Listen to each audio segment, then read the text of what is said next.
Artis Asmirandah sedang menikmati kesehariannya merawat sang buah hati, Chloe Emmanuel Van Watimena. Istri Jonas Rivanno itu melahirkan sang putri pada tanggal 25 Desember tahun 2020 lalu. Belum genap setahun, Asmirandah sudah kembali langsing dengan sukses menurunkan berat badan hingga 22 kg.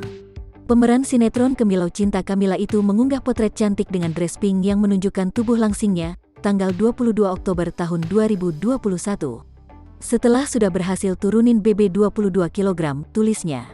Ada yang menanyakan kesiapannya untuk kembali hamil. Terus ada bisikan, siap hamil lagi? Wah, kali ini mama harus nanya dulu ke Chloe. Sayang siap jadi kakak gak, tungguin jawabannya Chloe aja. Melalui sosial media, Asmirandah kerap membagikan potret kebersamaan dengan Chloe. Bless Mom, tulisnya dalam unggahan tanggal 23 Oktober tahun 2021. Wanita 32 tahun itu tersenyum lebar menggendong Chloe. Paras cantik Chloe begitu menggemaskan di usianya yang menginjak 10 bulan. Asmirandah mengajak sang putri untuk jalan-jalan sore di taman. Chloe tampil stylish dengan jumpsuit putih dan sling bag hitam. Wajahnya yang separuh bule memamerkan senyum manis.